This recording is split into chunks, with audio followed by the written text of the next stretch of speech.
Hello everyone, Ceri Griffiths here, or some of you know me, Ceri the Crafter. Now, if you're not used to Coffee with Ceri, it's basically me, cup of coffee, and I choose a subject that has either cropped up on social media or come across my radar or something that's popped into my mind, and I'll talk about it. I try to always put both sides of a story. I try to do a little bit of research ahead of time to make sure I don't make any major faux pas. I mean, I've made a faux pas in a time or two.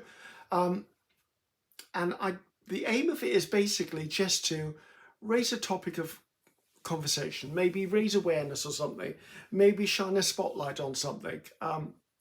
Not my aim to be confrontational, opinionated, or argumentative. I'm not here to upset anyone.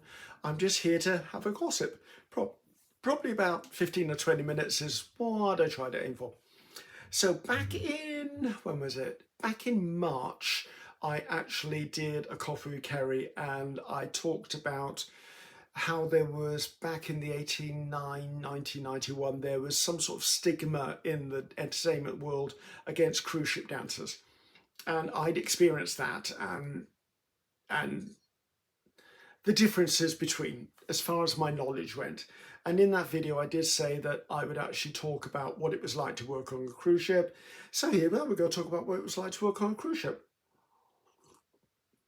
So I'm going to skip all of the audition bit and all of that because at some point in the future, probably before Christmas, I'll do a coffee with Ceri about my journey as a performer, as a dancer, as a singer, as an actor, just because I think that that's a whole topic in of itself.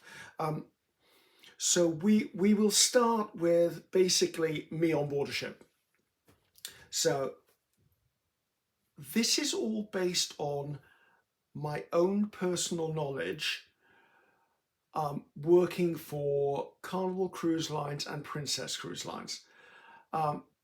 This is all based on knowledge accrued from 1989 to 2004. Things are bound to have changed, and I think the pandemic we went through has definitely changed the cruise ship industry as well. So basically everything I'm going to say, it may have changed, is what I'm trying to get at. I want to make sure that I don't give the impression that this is how it is now, because I don't know if this is how it is now. I just know what I went through. So when you're an employee of the cruise line, basically you arrive at the ship, you have a letter to let you on board the ship, because obviously you need to go through security to get onto the ship. You're then immediately taken somewhere for inductions. You're taken to do like lifeboat drills. You have to do a whole load of paperwork. You're then shown where your cabin is. You basically just put your luggage in the cabin, and then sometime you will go straight into being on duty. Or if you're doing dancer only, you will sometimes go straight to the show lounge, because of course on embarkation and disembarkation day, which is what we refer to as turnaround day, the show lounge is pretty much empty. It's usually used in the morning as a holding area before people can get off the ship. No one normally gets on the ship until about 11 o'clock, 12 o'clock onwards, depending on the cruise line. So the show lounge can be shut off as soon as that muster station, as it's called, is cleared of passengers and they've gone ashore. Then that show lounge can be closed till probably about 1 hour before sail away, when passengers are sent to the muster stations. Although that has changed now, it doesn't. They have to go and get their door keys swiped, and then they watch the whole muster station drill on their cabin TVs or stateroom TVs. That's my experience of it now as a passenger. So basically you go straight to work. Then that evening you're finding your way around the ship. Usually at sail away, you've already got your uniform on and you do the sail away deck party. And basically you're there to hand out streamers. Actually, they don't do streamers anymore, do they? I wonder what they do now. So basically, if it's say it's a Caribbean cruise, you're around clapping, getting people dancing, answering questions, welcoming people. So you are a social person. Um, Usually, the whole team of cruise staff do not change in one day.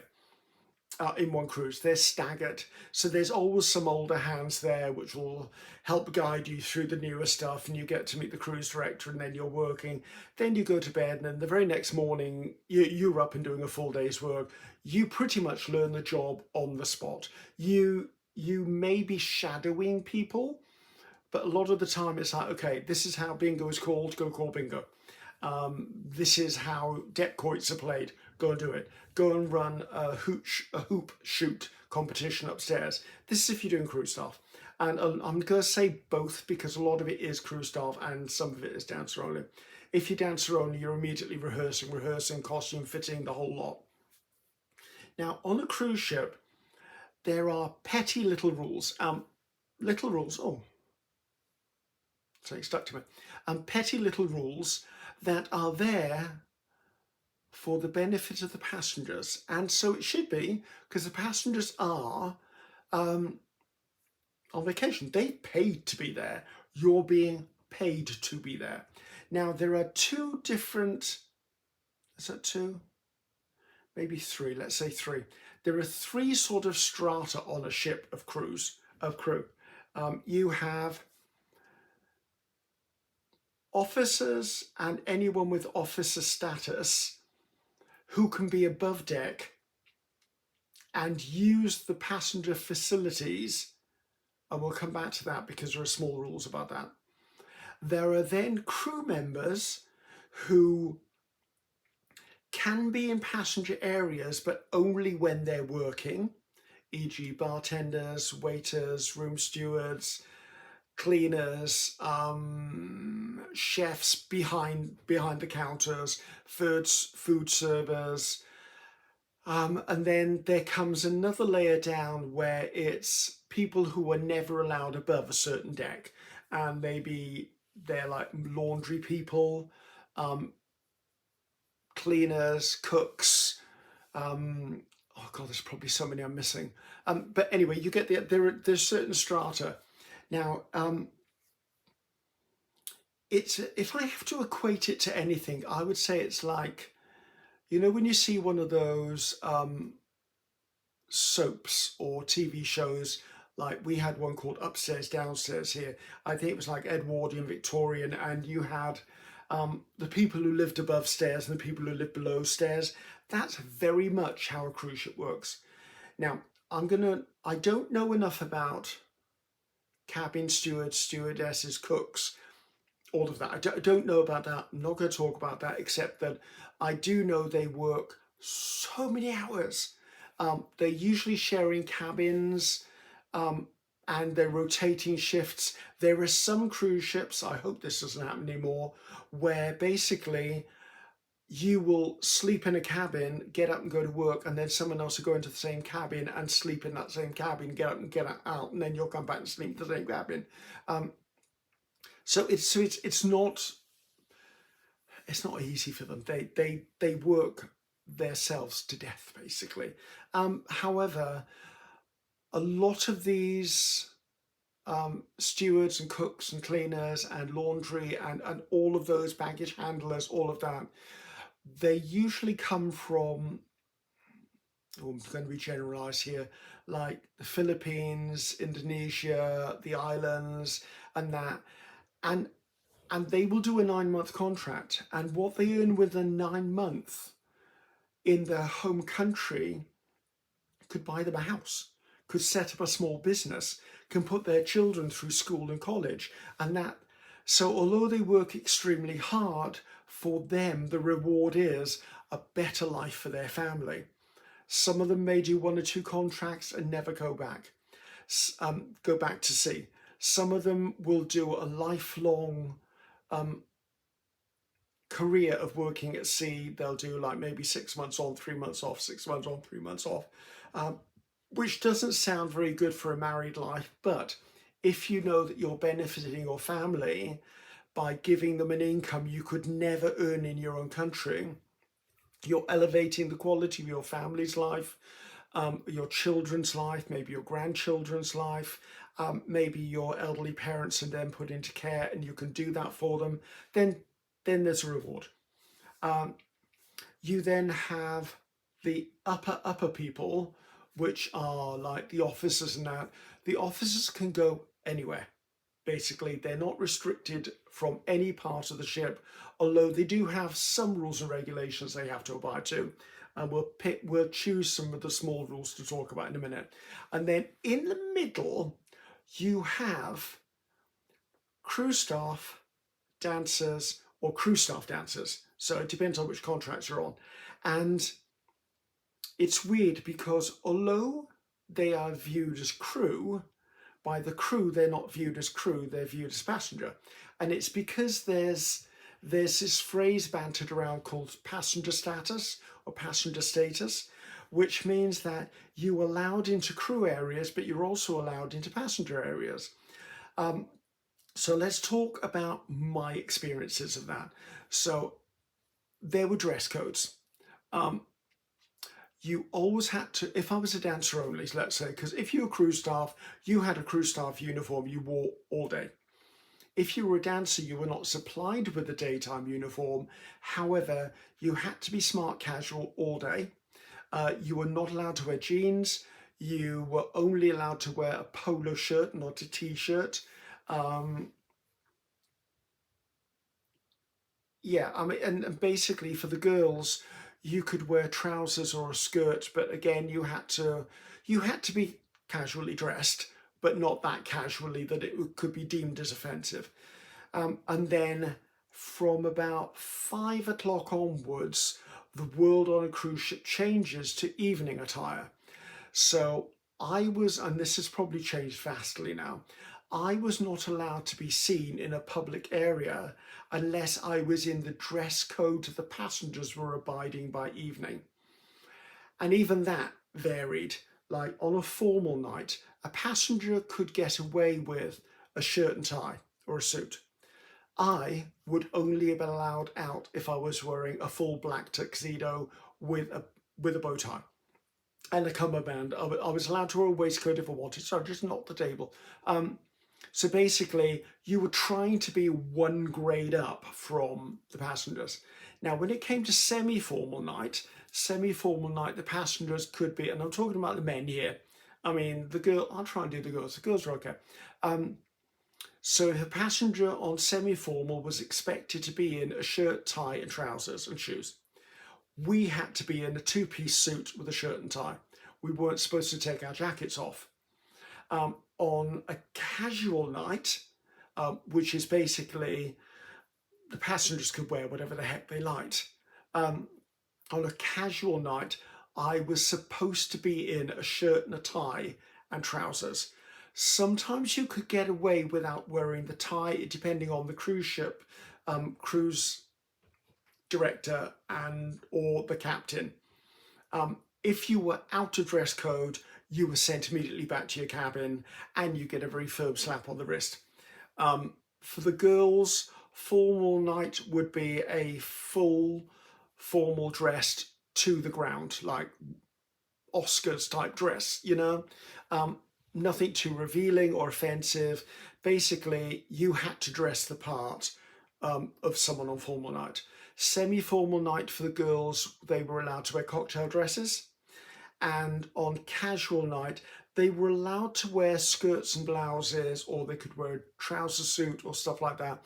But again, you could never be casual. So that was sort of the dress code. Boys were never allowed to have long hair. It wasn't allowed to go past the collar. You were not allowed to dye your hair or style your hair in any other way than when you were auditioned and hired. The girls had certain leniency in this because obviously they had to style their hair as to whatever they were wearing. They could put it up, put it down. What they couldn't do is they couldn't dye it bright pink or green or blue. They couldn't shave their heads. They couldn't do dreadlocks unless they were actually hired with dreadlocks and braids. So that's sort of the dress code thing. If I was out on deck of an evening, like out in the public areas, I was not allowed to sit at a bar stool. If it was a crowded area, I wasn't allowed to go into it. If I went into, say, the piano bar, and there's chairs, like 4 chairs around a small table, we were only allowed to gather in groups of 2 or 3 maximum. Any more than that, you would get reported.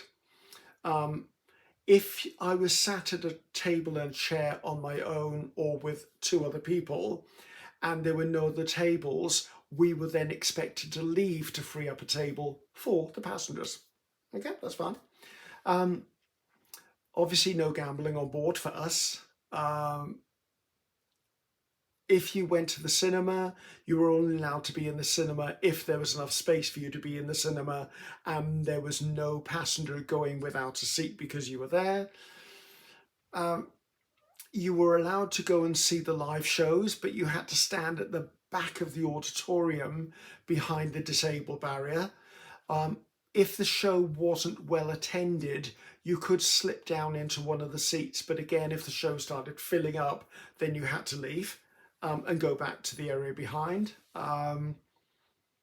Swimming area etiquette. Okay. On a port day, like the ship is docked or is at tender, then you will be allowed to use the swimming pool and you'd be allowed to sunbathe next to the swimming pool. On a sea day, you were not allowed to be in the swimming pool. You could possibly be in, if there was a small forward or aft swimming pool, you could use that one. You were not allowed to sunbathe on the main deck. You had to sunbathe on the upper decks or basically out of sight of the passengers so the passengers got priority. You were not allowed to use a jacuzzi unless you were medically advised that you could, and that was the only exception to you using a jacuzzi was as a dancer, if you were injured in some way, sometimes the doctor would advise a jacuzzi would help relax the muscles if you were having spasms or something like that. So, but it was very rare that was done. Let's see what else. We were not allowed to eat in any of the passenger areas until an hour after the passengers had started eating there, and then if it was too crowded you were expected not to go there. Now there was a crew dining area, we could eat in there, but to be honest with you, the eating times in the crew dining area never fitted in with our show times. So what we used to do is we used to try and, when we went for lunch, we would probably try and grab something from the buffet that we could put into our cabin so we could actually have something to eat before a show. Then after a show, there was usually a midnight buffet or the 24-hour buffet was open. We were allowed to go and eat after the show in public areas. What else?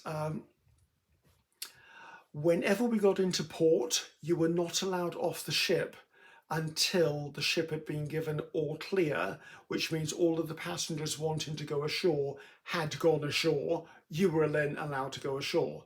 You also had to be on board an hour before sail away, basically because you were supposed to be getting the ship ready for when it sailed away safely. God, there were so many rules, I can't remember all of them. You were not supposed to have any piercings, except the girls could have earrings. Towards like probably 2 or 3 years into my contracts, they started allowing boys to have an earring. You were not supposed to have any body piercings whatsoever, although the girls could have a belly button piercing, which I always thought was ridiculous because of all the lifts and the dancing we were doing with them. I was terrified I was going to rip one of those out. You were not supposed to have any tattoos. If you did have tattoos, they were supposed to be in areas that would not be visible, which I can tell you is damned hard work. purely because, I mean, when you're hired from an audition, you're usually wearing dancewear, which is either a pair of dance trousers, a pair of dance shorts, maybe a t-shirt, or maybe a leotard, and dancewear, basically dancewear. So they can't see most of your body anyway, so they've assumed you don't have tattoos. However, some of the shows we did, like what was the show we did? Metamorphosis. We did a show on Princess called Metamorphosis, and there was this whole underwater scene where the guys basically were wearing flesh-colored G-strings with this sort of flesh-colored bodysuit of like fishnet, because we're supposed to be undersea warriors in this circular sleigh show. And believe me, there was no hiding anything. Everything was on view. So if you had a tattoo, and I have a tattoo, you had to be very good with the concealment makeup, I can tell you. And also because you're dancing solidly for an hour, and there's only an hour between shows and then you do it all over again, sometimes you are perspiring. I mean, I'm one of these people who perspires quite a lot. So very often my tattoo would begin to be exposed by about 2/3 way through the show, and I'd be trying to patch it up and cover up. But towards the end of my contract, it was sort of slightly frowned upon, but it's becoming an acceptable part of the culture of dancer. We were paid, not incredibly well, but we were paid. Luckily, we had a full wage. A lot of people, like the room stewards, the wait staff, the bar staff, and that, they were on like a minimum wage. But then because the cruise ships I was working on were American based, their wages were topped up by the gratuities which they earned. Now, a lot of cruise lines have changed how that's done, because you used to give, if you were a passenger, you would give an envelope or leave an envelope of money for your room steward, for your waiter, for your bar staff, for maybe your hairdresser, maybe your casino dealer. So they would personally give it. Now, cruise ships nowadays, and I know this because I cruise for a vacation, there is an automatic charge to your card as a passenger. All of that money is then pooled, and then depending on what your job is, you get a percentage of that. So hopefully that means that everyone gets a fairer wage than being handed an envelope. So anyway, back to my status. So in passenger areas, if I was to buy alcohol, I would be having a very small discount because I was a staff member. And then probably about 6 years into working on ships, they took that away. So basically, if I wanted to socialise in a passenger area, say I met passengers and we were having fun, and I said I'll buy a round of drinks, I would have to pay the same as the passenger paid. There was a crew bar on board, so that the crew who didn't have access to any social life had a social life, basically. There was a crew bar, there was a smoking area. Occasionally, usually once a contract, maybe twice a contract, the performers would put on a crew show. Like maybe we would choose one of the shows that we'd performed and perform it for the crew. So all the crew were invited, they could sit there, the passengers would know it was going on, and we would perform a show for them. Sometimes we'd make up a cabaret show of our own. Like if some members of the teams had special talents, like they're a comedian or a standalone singer or whatever, then we would make a show around them to try and support the crew, because we knew we were lucky, we knew we had privileges, and some of these guys didn't have anything except work, work, work. So that was something we did. I want to say we had discount in the shops. Maybe it's something like a 5% discount in the shops. And I think that came about because if you had to buy a polo shirt, where else did you buy a polo shirt? You had to go on board and buy a polo shirt, because we weren't always in places where we could go ashore to get shopping. Like if you wanted chips or crisps or candy or something, you went to the shop on board. I mean, usually on turnaround day would be the day the passengers disembarked and re-embarked. You would find nearly every crew member who could get off the ship, no matter what status, would get off the ship, go to the local grocery store and buy a whole bag or 2 bags of treats for themselves for the whole week or the whole cruise, because it was cheaper to do that and easier. Working on a cruise ship is like a very big city, and everything that happens in a city happens on a cruise ship. There's the rich, as in the passengers, and there's the not so rich, which are the crew. There is drunkenness on board, although you're not supposed to be drunk as a crew member. There is drunkenness, I've seen it. There is, and all of this is frowned upon, by the way, and as soon as it comes to light, it's dealt with, and many people are fired and sent home immediately, never to be rehired. There is bullying on board. There is sexism on board. There is racism on board. There's homophobic on board. There is crime on board. Drugs are not allowed on board, although I can absolutely tell you, hand on heart, I saw people using drugs on board. How they got them on board, I do not know. That's beyond me. I've never done drugs. I'm not that person. There is crime on board. So anything that's in a city is there. I mean, there was a jail, there was a morgue, there was security, which is basically the police. Everything. There's a fire service on board.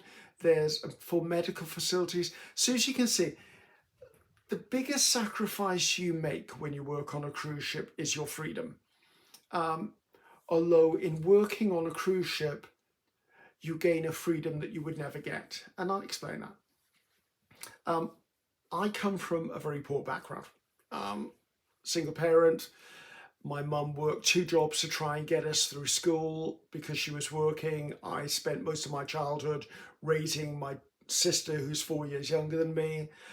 We didn't have money for luxuries, any of that. So to suddenly get to America and start working for a cruise ship company, for me, I was dropped into this dream scenario. Like, I just didn't know that world. I knew nothing about that world.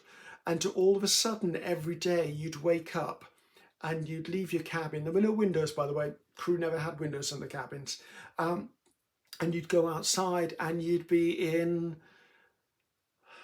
Barcelona or Monte Carlo or the Caribbean islands or New York or Los Angeles or wherever you ended up. I mean, cruises, Japan, Australia, wherever you can cruise. I mean, Russia, the Baltics, everything. I would never, ever, ever have been able to do that. I would never have experienced so much culture, so many different nationalities, tongues, languages. I would never have seen the sights I could have seen unless I worked on cruise ships. I probably couldn't have been the person I am now if I hadn't have done cruise ships. Also, working on cruise ships gave me a realistic view of humanity in the gap between those who have and those who have not. Also, the extent to which parents will go to survive. Yeah,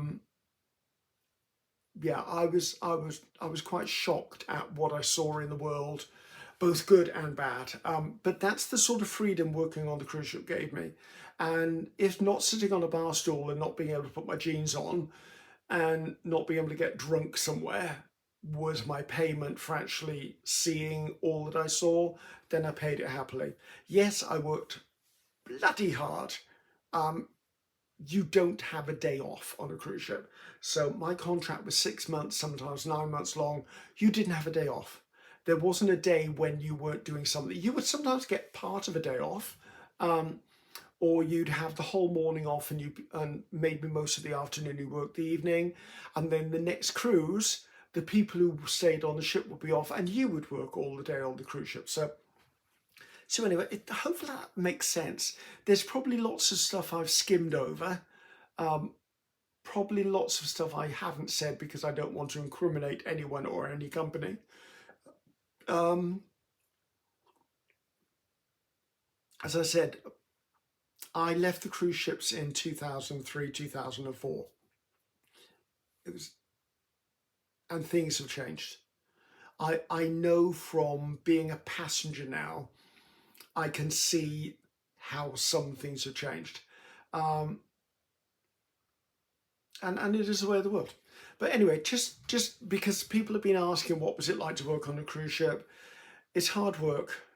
It's eye-opening. I've had some of the best times in my life meeting some of the best people in the world on ships. I've had experiences I would never have had in any other way than working for cruise ship companies. Both good and bad, by the way, but more good than bad.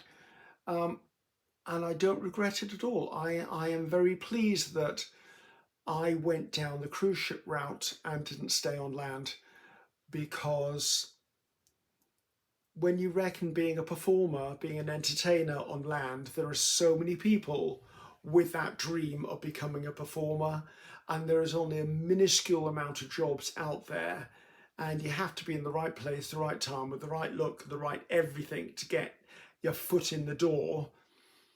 And even then, you've only got that contract for the length of the contract. Then you have to go back to the audition circuit. Whereas getting into the cruise ship industry meant that by the end of every contract, I usually had been offered another contract with a gap in between of maybe a month or two, sometimes 3 months, but normally mine was a 2-month gap. So as a dancer, as a performer, I worked solidly for years, where if I'd have been on land, I probably wouldn't have been able to work that long, and certainly wouldn't have been dancing 2 shows a night, 5 nights a week, until I was 44 years old, with the cast pretty much half my age. But there you go, I was lucky. I was lucky. I'm not sure what the cruise world is like to work with now. I should imagine a lot of those similar rules are still in place, because at the end of the day, the passenger has priority. The passenger is the one that's paying the bills. The cruise line companies are paying you to do a job. You do the job to your best abilities, or you're not there anymore. So anyway, so guys, a bit of a chat about that. I have been asked to explain or talk about my whole career as a performer. I will do that probably before Christmas. I need to just peg it down in the diary. So, okay, you look after yourself, guys. Until the next Coffee with Kerry, I'll see you. Bye.